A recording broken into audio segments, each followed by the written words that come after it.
हमारे जो next genetic problems हैं वो हैं 4 न्यूमेरिकल्स हैं या जेनेटिक प्रॉब्लम्स हैं। Those are about incomplete dominance. Incomplete dominance का मतलब ये होता है, या इंटरमीडिएट डोमिनेंस का मतलब ये होता है कि जो कैपिटल वाला आपके पास एलील है, लेट्स सपोज कैपिटल ए है और स्मॉल ए है। अगर कैपिटल ए अपना एक्सप्रेशन शो करता है ब्लैक का और वाइट अपना एक्सप्रेशन स्मॉल ए अपना एक्सप्रेशन शो करता है वाइट का, तो इनकी वजह से जो आगे इंडिविजुअल्स प्रोड्यूस होंगे, तो अगर वो डोमिनेंट फॉर्म में होंगे यानी होमोजाइगस फॉर्म में होंगे, अगर वो कैपिटल ए हैं तो वो ब्लैक अपनी फिनोटाइप शो करेंगे। अगर वो स्मॉल ए हैं तो वो अपनी एक्सप्रेशन जो है वो वाइट शो करेंगे।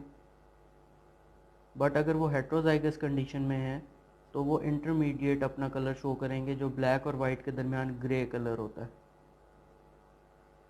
ठीक है। तो जबकि कंप्लीट डोमिनेंस में क्या होता था कि हेट्रोजाइगस कंडीशन भी अपना इफ़ेक्ट जो है वो शो करती थी ब्लैक वाला। ठीक है।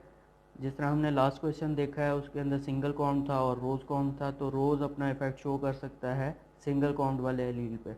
बट इनकम्प्लीट डोमिनेंस में या इंटरमीडिएट डोमिनेंस में क्या होता है कि अगर हेट्रोजाइगस कंडीशन आ जाती है तो वो अपना एक्सप्रेशन इंटरमीडिएट कर लेते हैं।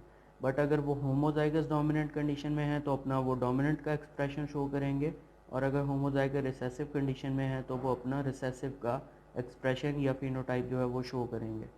तो हम इसका न्यूमेरिकल करके देख लेते हैं। इन 4 o'clock फ्लावर, ये किसकी कंडीशन है इन्होंने बताई हुई कि 4 o'clock एक फ्लावर का नाम है। Red colour flower R is incompletely dominant over white small R, the heterozygous plants being pink flower. ठीक है, कंडीशन उन्होंने बता दी है कि अगर आपके पास रेड कलर आपके पास शो होगा तो वो होगा ड्यू टू कैपिटल आर।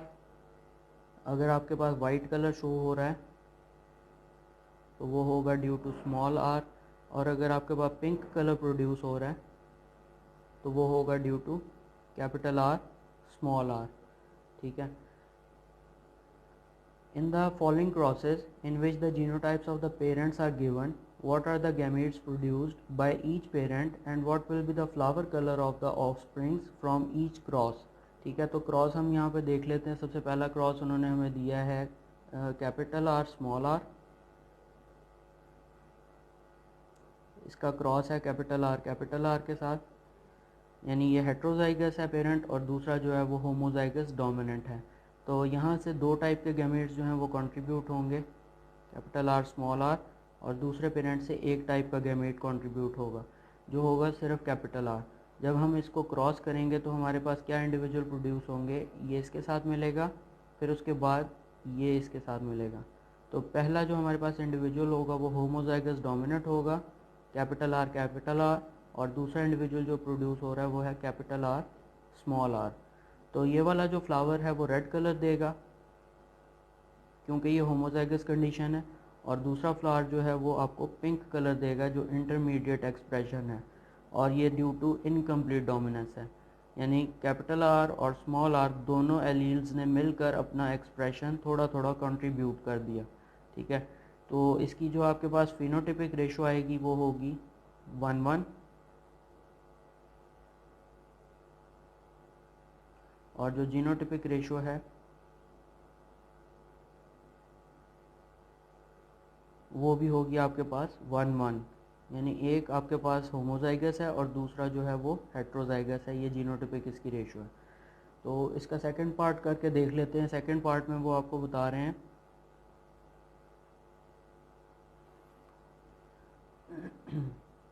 आपके पास एक क्रॉस है स्मॉल आर का क्रॉस है कैपिटल आर स्मॉल आर के साथ। तो यहाँ से हम देख लेंगे कि गैमीट्स कौन से प्रोड्यूस हो रहे हैं। एक तो कैपिटल आर प्रोड्यूस हो रहा है इस पेरेंट से, और दूसरा जो है वो स्मॉल आर प्रोड्यूस हो रहा है, जबकि दूसरे पेरेंट से स्मॉल आर टाइप का गैमीट प्रोड्यूस हो रहा है। तो जब हम इसको क्रॉस करेंगे तो ये इसके साथ होगा क्रॉस और ये इसके साथ होगा, तो एक इंडिविजुअल प्रोड्यूस होगा हेट्रोजाइगस और दूसरा होगा होमोजाइगस रिसेसिव।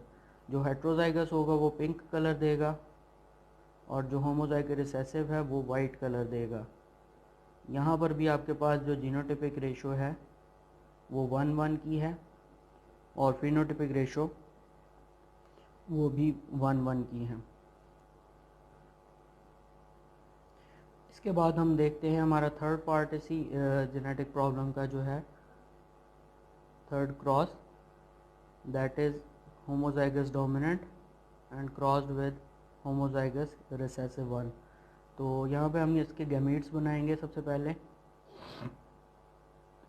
तो एक टाइप के गैमीट एक पेरेंट देगा जो होगा कैपिटल आर, और दूसरा पेरेंट जो है वो भी एक टाइप के गैमीट्स हमें देगा जो होंगे स्मॉल आर। ठीक है, जब इसका हम क्रॉस करेंगे तो जो इंडिविजुअल प्रोड्यूस होंगे वो ऑल विल बी पिंक, क्योंकि वो हेट्रोजाइगस कंडीशन में आ जाएंगे। तो इसकी जो जीनोटिपिक रेशो है वो ऑल हेट्रोजाइगस है और जो फिनोटिपिक रेशो है वो ऑल पिंक है।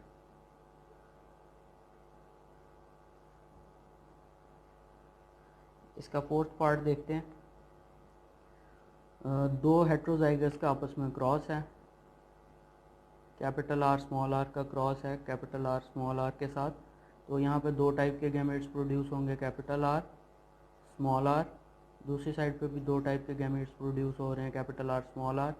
जब क्रॉस हुआ तो 4 टाइप के इंडिविजुअल्स प्रोड्यूस होंगे, कैपिटल आर, दूसरा होगा heterozygous capital R small R. Third individual इस तरह से प्रोड्यूस होगा, ये इसके साथ गैमेट मिल जाएगा कैपिटल आर स्मॉल आर, ये भी हेट्रोजाइगस होगा। और जब ये रिसेसिव के साथ मिलेगा तो ये होमोजाइगस रिसेसिव कंडीशन बना देंगे। तो ये और ये 4 इंडिविजुअल्स प्रोड्यूस हो गए। ये होमोजाइगस डोमिनेंट होने की वजह से आपके पास रेड एक्सप्रेशन देगा, ये दो जो हैं ये दोनों पिंक एक्सप्रेशन देंगे, और जो आपके पास थर्ड है ये वाइट एक्सप्रेशन देगा। तो हमारे पास इसकी जो जीनोटिपिक रेशो है वो बनेगी 1:1 और फिनोटिपिक रेशो है वो भी बनेगी 1:1। जीनोटाइप्स आप देख सकते हैं, एक होमोजाइगस डोमिनेंट है, 2 हेट्रोजाइगस हैं और 1 आपके पास होमोजाइगस रिसेसिव है। तो ये इसकी जीनोटिपिक रेशो बन गई 1:1। और फिनोटिपिक रेशो 1:1 कैसे होगी, जब एक रेड 2 पिंक और एक वाइट प्रोड्यूस होगा। ठीक है, तो ये इसकी फिनोटिपिक रेशो बन गई।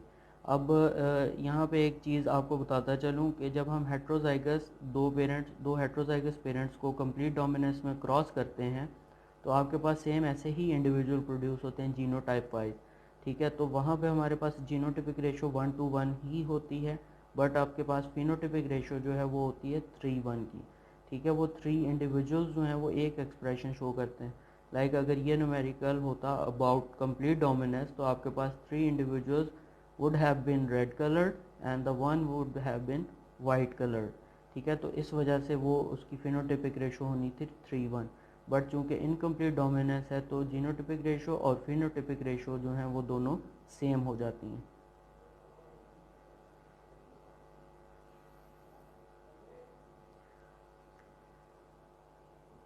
नेक्स्ट क्वेश्चन की तरफ चलते हैं।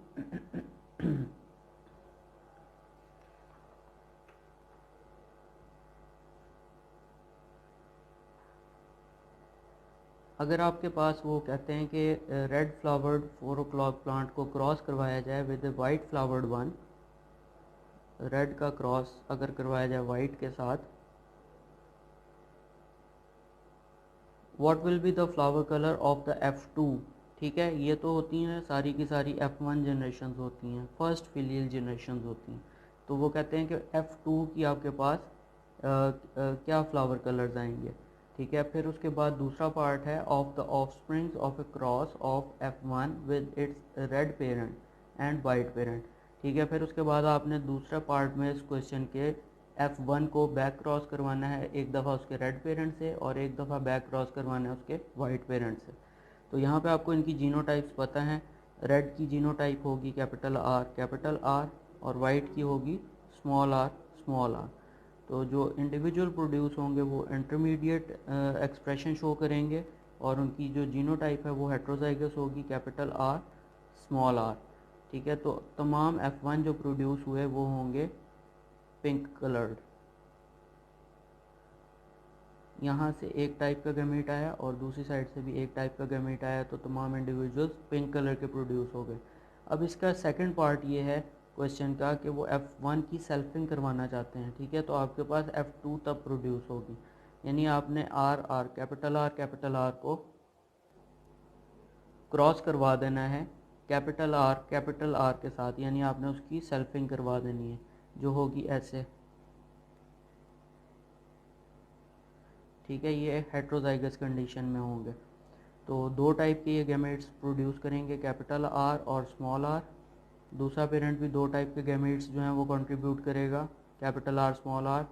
तो टोटल 4 इंडिविजुअल्स प्रोड्यूस होंगे, जैसे लास्ट क्वेश्चन के अंदर हुए थे। कैपिटल आर होमोजाइगस हो जाएगा डोमिनेंट, फिर capital R small R heterozygous, तीसरा इंडिविजुअल होगा कैपिटल आर स्मॉल आर, ये भी हेट्रोजाइगस, और फोर्थ इंडिविजुअल होगा स्मॉल आर।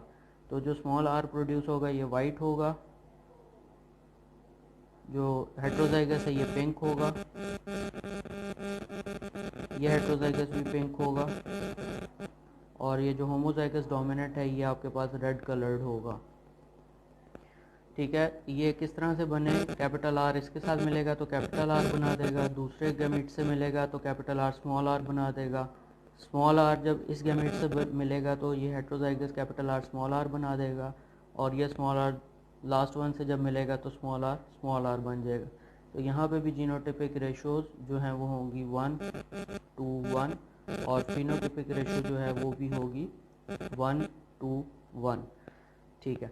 अब इसका जो सेकंड पार्ट है क्वेश्चन का वो ये कहते हैं कि आपने F1 को क्रॉस करवाना है, बैक क्रॉस करवाना है उसके एक दफ़ा रेड पेरेंट के साथ और एक दफ़ा क्रॉस करवाना है उसके वाइट पेरेंट के साथ। तो इसका वो वाला पार्ट हम देख लेते हैं किस तरह से होगा। हेट्रोजाइगस जो F1 आपके पास आई थी कैपिटल आर स्मॉल आर, इसको बैक क्रॉस करवाना है इसके रेड पेरेंट से जो था कैपिटल आर। यहाँ पे इस पेरेंट ने एक दफ़ा इस क्रॉस के अंदर एक टाइप के गैमेट्स कंट्रीब्यूट करने कैपिटल आर, जबकि ये वाला एज ए पेरेंट जब यूज़ हो रहा है तो कैपिटल आर और स्मॉल आर दो गैमेट्स प्रोड्यूस कर रहा है। तो जब इनका क्रॉस होगा तो आपके पास जो जीनोटाइप्स आएंगी और फिनोटाइप्स आएंगी वो एक होगी कैपिटल आर इसकी वजह से, और दूसरी होगी कैपिटल आर स्मॉल आर, ठीक है। तो एक इंडिविजुअल जो प्रोड्यूस होगा वो रेड होगा और दूसरा जो है वो पिंक होगा। तो जो जीनोटिपिक रेशो बनेगी वो होगी 1:1 और फिनोटिपिक रेशो जो है वो भी होंगी 1:1। फिर इसी पेरेंट F1 को उन्होंने कहा है कि उसके वाइट पेरेंट के साथ क्रॉस करवाना है, तो आप इसको दूसरा क्रॉस बना के देख लेंगे, कैपिटल आर स्मॉल आर का क्रॉस करवाएंगे स्मॉल आर के साथ। तो यहाँ पे आपके पास दो टाइप के गैमीट्स आएंगे कैपिटल आर और स्मॉल आर, इधर से एक टाइप के गैमीट आएंगे स्मॉल आर, क्रॉस होगा तो एक इंडिविजुअल ये वाला प्रोड्यूस होगा जो हेट्रोजाइगस होगा और दूसरा इंडिविजुअल जो है वो होमोजाइगस रिसेसिव होगा। तो ये वाला जो इंडिविजुअल है ये रेड अपना पिंक कलर देगा और दूसरा इंडिविजुअल जो है ये वाइट कलर देगा। तो इसकी जीनोटिपिक और फिनोटिपिक रेशो जो है वो 1:1 ही होंगी।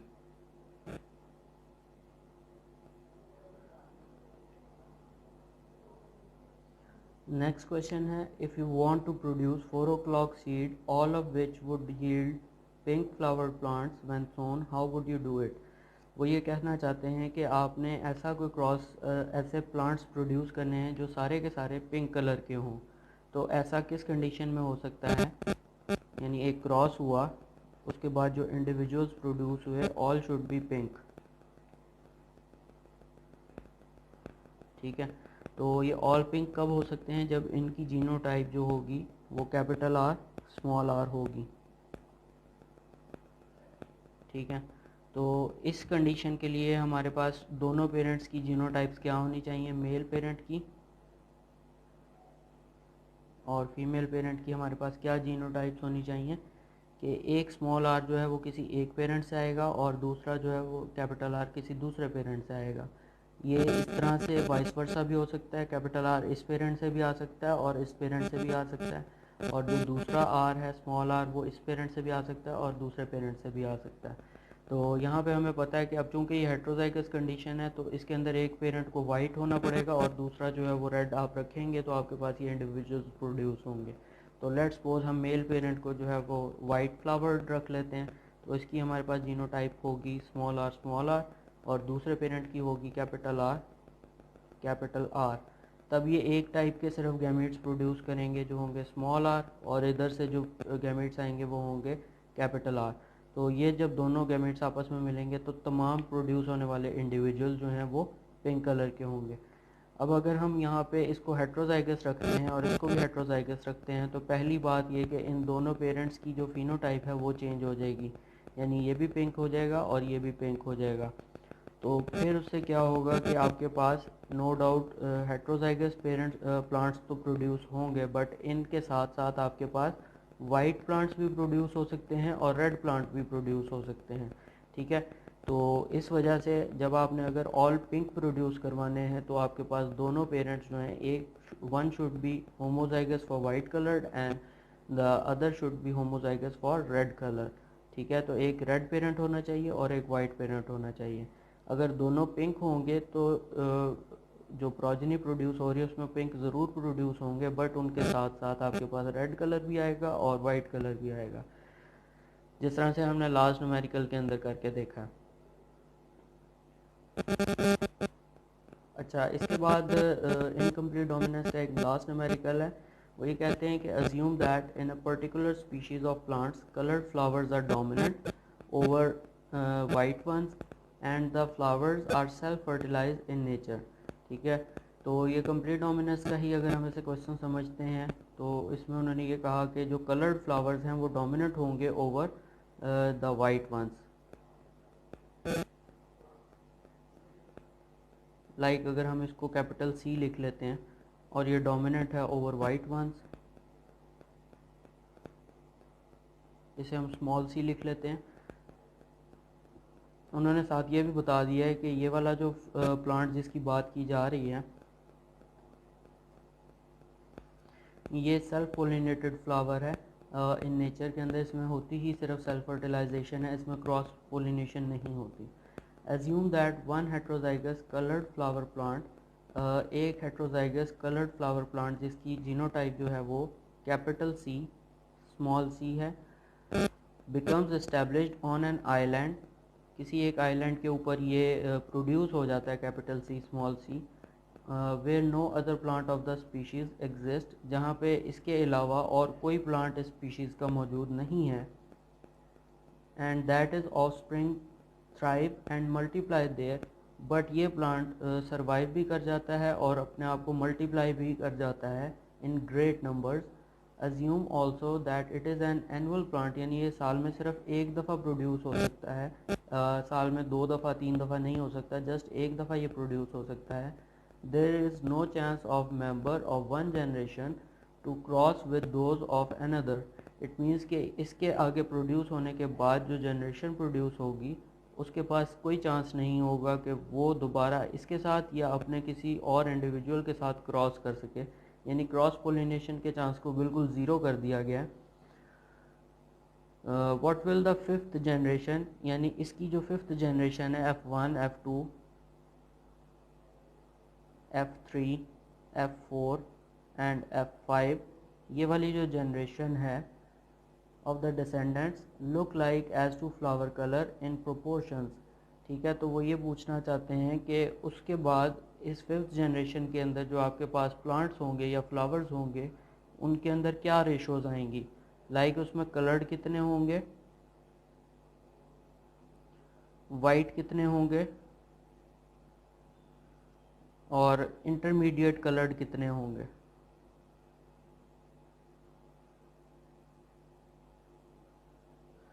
तो इसका इस जेनेटिक प्रॉब्लम को सॉल्व करने के लिए एक फार्मूला होता है जिसे हम लिख सकते हैं 2n 2 raise to power n minus 1 ratio 2 raise to power n minus 1।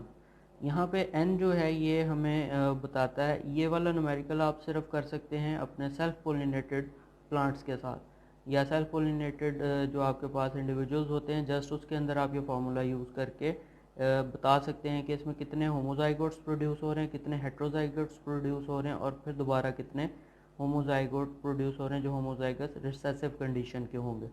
तो यहाँ पे n का मतलब है नंबर ऑफ जनरेशंस,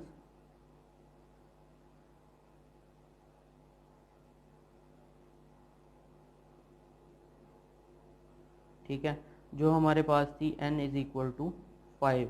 तो हम इसको सॉल्व कर लेंगे।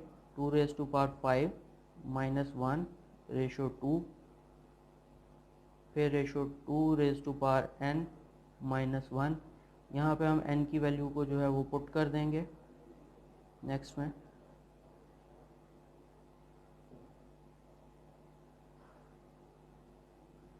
जब हम इसको सॉल्व करेंगे तो 2 2s are 4, 4 2s are 8, 8 2s are 16 and 16 2s are 32। तो हमारे पास इसकी वैल्यू आ जाएगी 32 माइनस 1 रेशो 2। फिर ये दोबारा इसी तरह होगा। 2 2s are 4, 4 2s are 8, 8 2s are 6, 8 2s are 16, 16 2s are 32।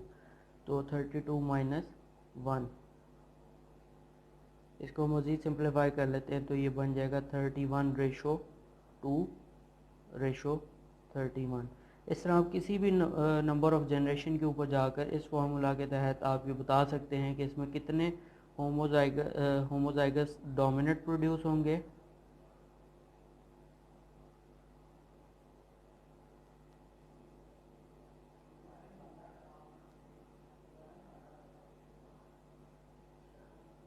कितने हेट्रोजाइगस जाइगोट्स प्रोड्यूस होंगे,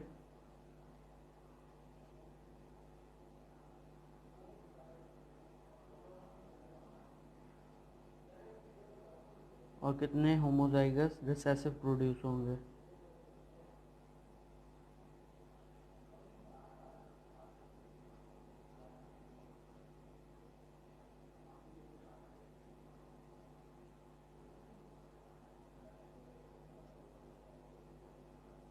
तो ये 31 इंडिविजुअल्स प्रोड्यूस हो रहे हैं, ये 2 इंडिविजुअल्स प्रोड्यूस हो रहे हैं, और ये अगेन 31 इंडिविजुअल्स प्रोड्यूस हो रहे हैं।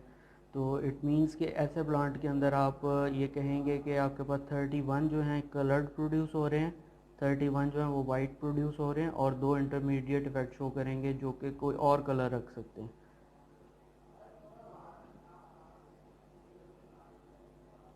तो यहाँ पे हम अपने आज के लेक्चर को कंप्लीट करते हैं। नेक्स्ट टाइम हमारे पास डाई हाइब्रिड के न्यूमेरिकल्स होंगे, उसके बारे में हम नेक्स्ट क्लास के अंदर पढ़ेंगे। होपफुली आप लोगों ने इस लेक्चर को यहाँ तक अंडरस्टैंड कर लिया होगा।